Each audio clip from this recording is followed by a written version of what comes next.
வெங்கடேஷோடைய நடிப்பில் சமீபத்தில் இந்த ஜனவரி மாதம்னு சொல்லலாம். இந்த ஜனவரி மாதத்தில் ரிலீஸ் ஆன ஒரு படம் சைந்தவ். இந்த படத்தில் நம்ம ஆர்யா ஒரு முக்கியமான ரோல் பண்ணியிருப்பார். நவாசுதீன் சித்திக் இவங்க இருப்பாங்க. ஸ்ரத்தா ஸ்ரீநாத் இவங்களும் அந்த படத்தில் இருப்பாங்க. ஸோ ஆண்ட்ரியா ஜெர்மியா இவங்க கூட அந்த படத்தில் இருப்பாங்க. சினிமாட்டோகிராஃபி நம்ம தமிழ்நாட்டை சேர்ந்த மணிகண்டன் அவர் பண்ணியிருப்பார். இசையும் வந்துட்டு பார்த்திங்கன்னா சந்தோஷ் நாராயணன் இந்த படத்துக்காக பண்ணியிருப்பார். ஸோ இந்த படம் தேட்டரில் சரியாக போகலை அப்படின்னு தான் சொல்லணும். அநேகமாக 13ஆம் தேதி பொங்கலுக்கு ரிலீஸ் ஆன படம் அப்படின்னு நினைக்கிறேன். பட் இந்த படம் பெருசாக போகலை. மல்டிபிள் லாங்குவேஜில் இந்த படத்தை ரிலீஸ் பண்ணியிருந்தாங்க. குறிப்பாக தமிழ் தெலுங்கில் வந்துட்டு இந்த படம் வந்திருந்தது. பேசிக்காக இது ஒரு தெலுங்கு மூவி அப்படின்னு சொல்லலாம். சைலேஷ் கோலானு அப்படிங்கிறவர் இந்த படத்தை ஸ்கிரிப்ட் அண்ட் டைரக்ஷன் பண்ணியிருந்தார். இந்த படத்துக்கு வந்துட்டு ஸ்கிரிப்ட் கதைன்னு பார்க்கும்போது சைலேஷ் கோலானு அவரே தான் பண்ணியிருந்தார்.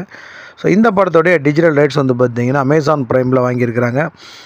வர்ற 2ஆம் தேதி, அதாவது இந்த பிப்ரவரி 2ஆம் தேதி தமிழ் அண்டு தெலுங்கு 2 லாங்குவேஜிலுமே ஸ்ட்ரீமிங் பண்ண போகிறதா அஃபிஷியலாக சொல்லியிருக்கிறாங்க.